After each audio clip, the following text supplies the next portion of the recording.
Oi, gente, eu sou a Rô, sejam bem-vindos à minha biblioteca e hoje eu vim conversar com vocês sobre as minhas leituras de setembro. Quem já tá aqui no canal há mais tempo sabe que em outubro eu sempre faço especial de Halloween e não se preocupem, vai ter esse ano também, só que eu precisava liberar as leituras de setembro e infelizmente eu não consegui gravar, editar e postar até o dia 30, sabe, de setembro.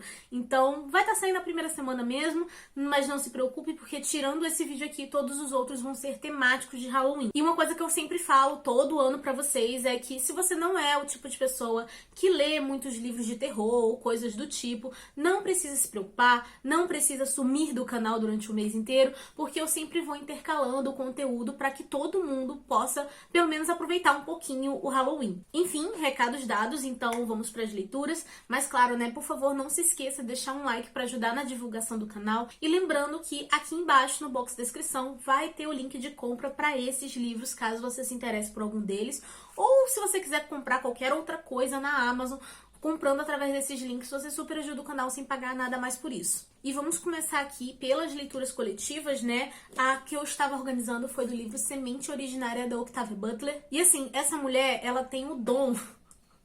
Ela não aluga um triplex na minha cabeça, ela aluga, assim, um condomínio inteiro, tá? Basicamente, aqui a gente vai ter dois imortais se conhecendo numa floresta africana. Um deles é Aniaun, não sei se é assim que pronuncia o nome dela. Ela é uma curandeira e ela tem a habilidade de poder assumir outras formas.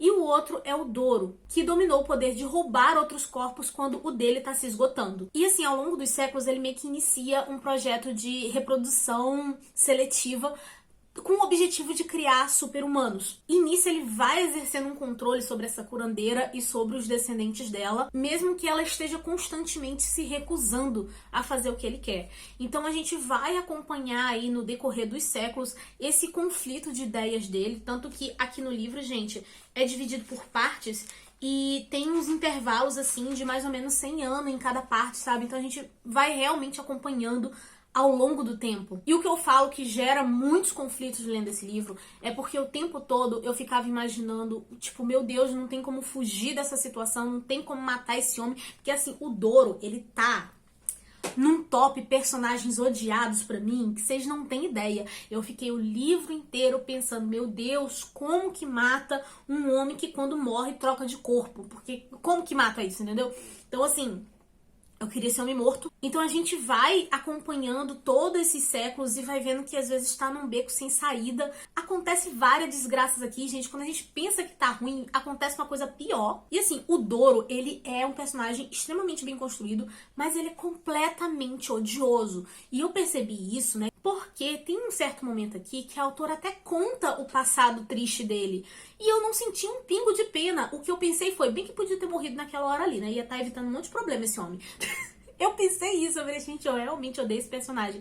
Ela fez de uma forma que é muito bem feita pra gente odiar ele. Sobre a curandeira, é complicado, porque ao mesmo tempo que eu gosto dela, porque ela é uma boa pessoa, sabe? Ela tenta ajudar as pessoas à volta dela e os seus descendentes, mas em alguns momentos ela cedia de uma forma que eu não concordava. A situação já estava tão ruim que eu preferia que ela chutasse o balde de vez, sabe? Do que ceder em alguns aspectos, e tem situações em que ela cede aqui que eu acho que eu preferiria morrer do que passar por aquilo. Então, assim, muitos sentimentos conflitantes com essa personagem, apesar de eu ter gostado bastante dela. E tem a questão da imortalidade.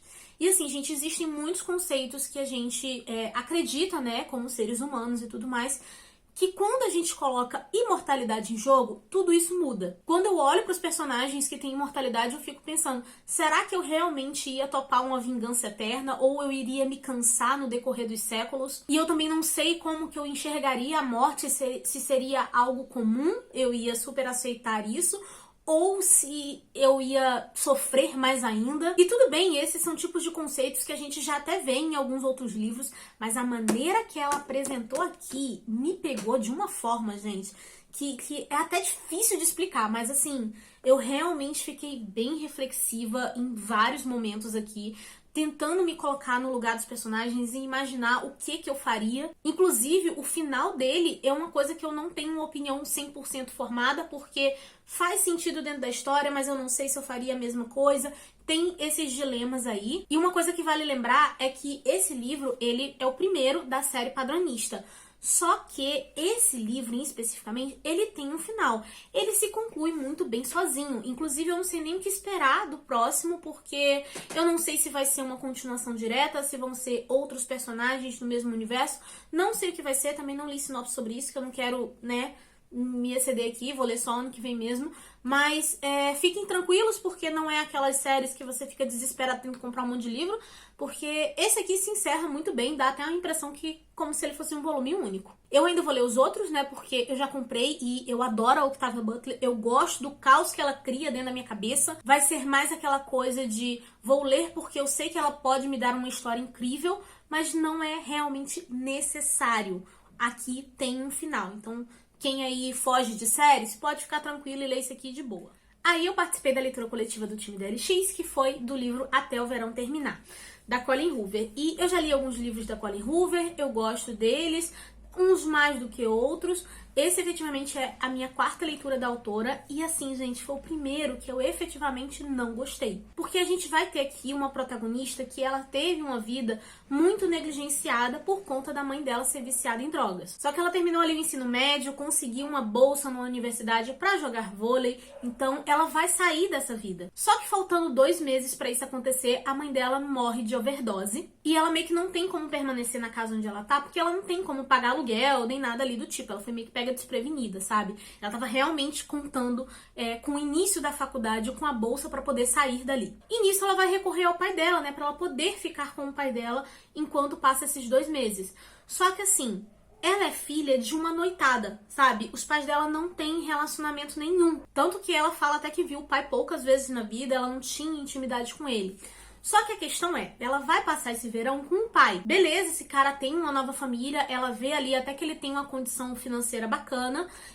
E o problema, que eu comecei a achar meio estranho, é porque ela não conta pra ele que a mãe dela morreu. E eu achei isso uma mentira, uma omissão muito aleatória, porque não fazia a mínima diferença, sabe? Ela não ia querer viver com o pai dela. Ela só precisava ali de um teto por 2 meses e ir embora. Então isso já me fez desgostar da personagem, porque eu falei assim, mas pra que isso, sabe? E também tem a questão de que, como ela vê, né, a vida do pai dela bem melhor ali, tem algumas situações, alguns diálogos, né, que aparecem e a gente consegue perceber que a mãe dela mentiu pra ela, que tem a questão do dinheiro, mas o que a mãe dela fez com esse dinheiro, sabe? E nada disso é sentado, assim, pra conversar. Porque, assim, menciona-se, mas em nenhum momento isso se torna uma discussão entre pai e filha. E com essa temática, essa apresentação, eu esperava realmente que a história fosse ser tipo um drama familiar, aquela coisa toda. Mas não. A autora pega todo esse cenário que ela criou e descarta, joga de escanteio e ela bota pra essa menina, né, que é a protagonista, conhecer um carinha lá, né, perto de onde o pai dela mora e ir se apaixonando por ele durante o verão. A história foi de drama familiar pra um romancezinho bobo. E quando eu digo bobo é porque tem coisas que não fazem sentido mesmo. Por exemplo, fala que a menina é super desconfiada porque ela nunca teve alguém pra confiar na vida, porque ela passou muita dificuldade. Mas ela confia nesse garoto de uma forma tão fácil que é irreal. E assim, o menino é até legal, tá? Só que assim, o básico do básico, né, de você tratar bem alguém. E ela super confia nele, só que ela não sabe nada sobre a vida dele. Aí tem um momento que tem uma hora que ele vira e fala, tipo, ai não, porque eu tenho um segredo e tal. E ela fica meio que esperando pra saber esse segredo. E eu fiquei assim, ai gente, isso aí, eu no lugar dela seria o suficiente pra eu já perder o interesse na pessoa. A palhaçada, sabe? Nem conhece o cara direito e já tá botando a mão no fogo por ele. Então, assim, eu realmente não gostei desse livro, não gostei dos protagonistas. A família, o pai da menina, né, com a esposa nova, a enteada e tal, são até pessoas legais. Se ela decidisse trabalhar um drama familiar, teria sido um livro legal. Mas pra romancezinho, gente, achei muito bobo, sabe? A única vantagem desse livro pra mim é que a Colleen Hoover realmente tem uma escrita bizarramente fluida, que eu tenho até dificuldade de explicar como que a escrita da mulher é fluida, porque eu estava gostando do livro? Não, mas eu li em 2 dias. Não entendi o que aconteceu. E beleza, ela jogou fora a questão do drama familiar, mas até mesmo pra romance, eu acho que ele é um romance meio ruim. Então assim, não gostei. Aí a outra LC era do Louca Conjunta, que é do livro Ritos de Passagem, da Octavia Butler também. Só que esse aqui é o segundo volume da série Xenogênese. Não vou falar muito, porque também não quero dar spoiler, né? Mas basicamente, a Terra foi destruída, os aliens salvaram as pessoas, e agora nós vamos ver como que os humanos vão lidar com as novas condições do planeta e a convivência com esses seres aí alienígenas. E particularmente nesse livro a gente vai acompanhar um personagem novo, que é o Akin, e ele é um mestiço entre humano e alienígena. E por conta disso, ele vai passar por diversos conflitos, por diversos dilemas, tanto pela questão do preconceito que os humanos têm com ele, quanto pelo fato dele discordar de algumas escolhas dos próprios alienígenas. E é aquela coisa, a Octavia tem o dom de colocar esses dilemas dentro das histórias, assim, que ferram completamente com a minha cabeça, porque ao mesmo tempo que os aliens faziam coisas que são realmente erradas, os humanos conseguiam fazer coisas até piores entre si, sabe? Então, assim, ia me dando uma raiva dessas pessoas, um ódio, que eu já tava num ponto que eu falava assim, ai, a Terra foi salva, ai, joga um meteoro e acaba com tudo logo também, que não tá valendo a pena salvar ninguém isso aqui. E assim, eu tenho certeza que a intenção da autora não era me fazer odiar a raça humana, sabe? Mas é o que tá acontecendo. Só que ao mesmo tempo, gente, que tem todas essas questões, é muito bem construído. Eu tô realmente adorando essa série. E acho que de histórias de alienígenas, assim, livros, né? Eu acho que essa aqui tá sendo a minha favorita até agora, tá? Não tô me lembrando de outro livro que eu tenha gostado tanto quanto esse aqui. A maioria das histórias de extraterrestres que eu vejo são filmes, não são livros. Eu tô adorando essa série, super recomendo, gosto muito dos dilemas que ela traz, né? Das reflexões que ela traz sobre liberdade, sobre consentimento. Acho que a única coisa, assim, que eu não gostei tanto dentro dessa história aqui é porque ela é dividida em partes, né? Aí, ali no início da parte 3, tem uma barriga. É um pedaço que fica um pouco mais lento, porque os livros da Octavia, gente, eles são muito fluidos, tá? Esse aqui já é o terceiro livro que eu tô lendo dela e eu tô achando super rápido e fácil de ler. Só que tem um pedacinho ali, no iniciozinho, que fica um pouco mais lento e eu dei uma estranhada, mas ainda assim não é algo que atrapalhe a história, tá? Enfim, adorei, recomendo e tô muito ansiosa pra fazer a leitura do terceiro volume. Aí eu li o livro A Mágica Mortal, que é o novo livro do Rafael Montes, e eu li esse em e-book mesmo, tá? Porque foi o e-book que eu recebi pelo NetGallery em parceria com a Companhia das Letras. E esse é o primeiro livro juvenil do Rafael Montes. Quem tá aqui no canal há mais tempo sabe que o Rafael Montes é um dos meus autores favoritos, só que eu tenho um pouco de dificuldade de indicar os livros dele, justamente porque sempre tem umas temáticas meio pesadas, sabe? Que nem todo mundo gosta, nem todo mundo consegue ler, tanto que tem muita gente que abandona essas coisas todas, porque são livros, assim, que são meio pesados mesmo. Então, quando eu fiquei sabendo que era um livro juvenil, eu não sabia muito bem o que esperar. Porque eu falei assim, gente, mas como que isso vai ser feito? E, gente, me surpreendeu de uma maneira muito positiva, tá?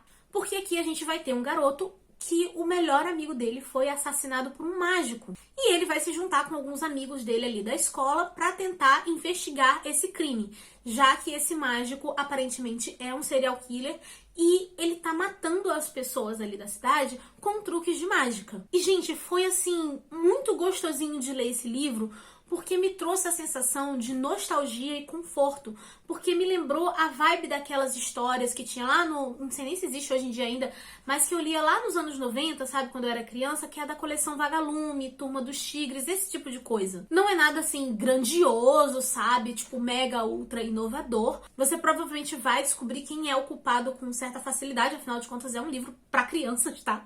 Então não pode ser alguma coisa absurdamente difícil. Inclusive, normalmente, quando eu cito algum livro aqui que é mais juvenil e tal, sempre vem alguém me perguntando a idade. Gente, não consigo ver isso no e-book, tá? No e-book não vem nada escrito, mas pelo que eu li, eu acho que assim, criança de 10 anos pra frente, eu acho que consegue ler de boa, sabe? Então se você quiser dar aí pra um filho, um sobrinho, alguma coisa, eu acho que 10 anos tá tranquilo. Esse aqui, tá? Os outros livros do Rafael, pelo amor de Deus, não entrega na mão de uma criança não, que aquilo ali é tudo mais 18, os bagulho pesado. E aquela coisa, se você for adulto e for ler esse livro, você vai ter que ter aquela suspensão de descrença, porque, né, são ali o quê? Pré-adolescentes investigando um crime. Mas pra uma criança, gente, isso aqui vai ser maravilhoso.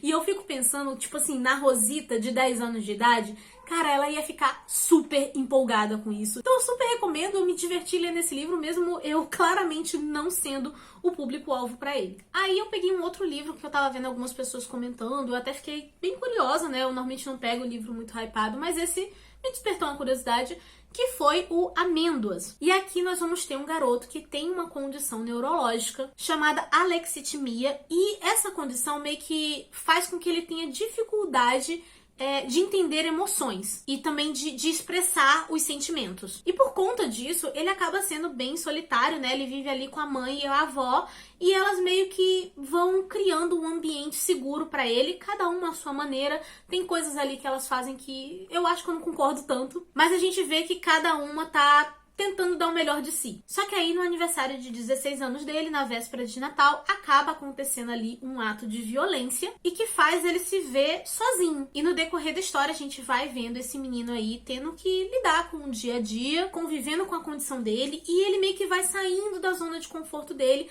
à medida que ele vai conhecendo e se abrindo para algumas pessoas. O livro é bem interessante, eu gostei dele, mas eu acho que eu tava esperando me empolgar mais com a leitura por conta do que eu tava vendo as pessoas comentando. Porque o que eu tava vendo as pessoas comentando era que era um livro absurdamente incrível e super emocionante, e pra mim ele não passou perto de ser isso, tá? E beleza, né? Tem a questão do menino ter essa dificuldade com emoções, mas por ser em primeira pessoa, eu não consegui me conectar com ele e nem com a história. Eu acho que se fosse em terceira pessoa, ia dar pra trabalhar muito mais essas questões e realmente fazer eu me apegar a ela. Sobre o final dele, eu achei que é meio corrido e tem um tom bem otimista que eu acho que pra algumas pessoas isso vai ser positivo, mas pra mim não foi. Acho que não condiz muito assim com o que provavelmente aconteceria na realidade. Então assim, foi um livro, gente, que ele é importante e tudo mais, achei bem bacana, só que ele é ok. Ele não é essa coisa toda que eu tava vendo as pessoas falando. Eu acho que ele acabou pegando meio que esse hype porque foi uma recomendação de um dos meninos do BTS, então acabou assim popularizando, as pessoas ficaram curiosas pra conhecer e ler, mas não foi algo que eu tenha achado grandioso como que eu tava vendo algumas pessoas falando. Ele foi um livro assim, ok. E por último eu ouvi um audiobook que é o Carniceiro, e é basicamente um suspense onde a gente vai ter um serial killer que acaba atuando ali próximo aos pântanos da Louisiana, e ele é meio metódico, ele tem tendências à experimentação médica e ele também vem zombando das autoridades. Então a gente vai ter ali o ponto de vista desse serial killer, mas também da protagonista mesmo, que é uma médica forense, que tá ali tentando resolver esse caso. E assim, gente, eu realmente não gostei desse livro. Porque a primeira sensação que eu tive quando eu tava ouvindo o audiobook era tipo assim, ah, tá, beleza, um suspense genérico. Só que conforme a leitura foi avançando, eu vi que o problema não era esse, não era a questão de ser genérico. É porque a escrita dele realmente é muito fraca. Os personagens não têm profundidade, a gente não consegue se conectar com eles, a gente não consegue se importar. E normalmente em livros de serial killer, eu fico muito assim, frenética, torcendo pela prisão ou pela morte do serial killer, sabe? E nesse aqui eu tava tipo, ah, tá bom, vamos ouvindo aqui, sabe, o audiobook. E esse não é o tipo de sentimento que eu espero ter enquanto eu tô lendo um suspense. Eu espero ter sentimento de euforia para que o criminoso pague pelos crimes que ele tá cometendo. E aqui, o rumo dos acontecimentos não empolgam, sabe? Então, assim, é tudo muito parado, muito morno o tempo inteiro. Eu também não consegui temer pela vida dos personagens porque eu não tinha conexão nenhuma com a história. E, assim, era audiobook, né? E mesmo sendo audiobook, eu já tava achando que ele parecia meio longo demais.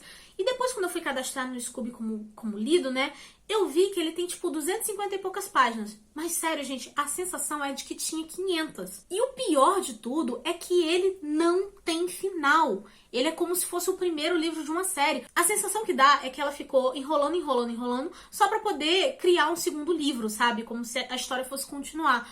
Só que, assim, gente, o primeiro já não dá motivação. E dava pra ela perfeitamente concluir a história aqui. Não tem coisas pra acontecerem. Ela podia já ter resolvido aqui. Então isso aqui é aquele tipo de história que me dá raiva, porque o autor não tá fazendo um segundo livro, né? Porque tem uma história pra contar. É porque ele simplesmente quer mais dinheiro. O problema é que não tem conteúdo suficiente pra isso. De qualquer forma, eu vou abandonar essa série porque, enfim, o primeiro livro já foi ruim de ler, que dirá eu ler um segundo. E também eu não tenho o mínimo interesse em ler mais nada dessa autora, porque eu realmente não gostei de nada dentro dessa história. E bem, gente, essas foram as minhas leituras de setembro. Tivemos só... Misericórdia, a gente só teve 2 livros físicos. O resto foi tudo e-book e audiobook. Mas assim, gente, é porque tá na correria... E ler livro físico no trem é meio ruim, sabe? Porque eu vou em pé, então eu tô lendo muita coisa no Kindle. Mas enfim, tá aí as atualizações sobre as leituras. Agora setembro tá completinho e os próximos vídeos que vão estar saindo pra vocês vão ser aí do especial de Halloween mesmo, tá? Agora me contem aqui nos comentários se vocês já leram algum desses livros que eu citei, o que vocês acharam deles, ou se vocês ficaram interessados em ler algum, me contem também o que vocês leram durante o mês de setembro, porque aí eu sempre aproveito pra pegar dicas, tá? E, gente, é isso. Por favor, antes de vocês saírem do vídeo, não se esqueçam de deixar um like para ajudar na notificação. Se inscrevam no canal se vocês não forem inscritos. Todos os links de redes sociais e links de compra estão aqui no box de descrição, tá bom? Eu vou ficando por aqui, a nossa conversa continua nos comentários. Eu vejo vocês no próximo vídeo. Beijo e tchau!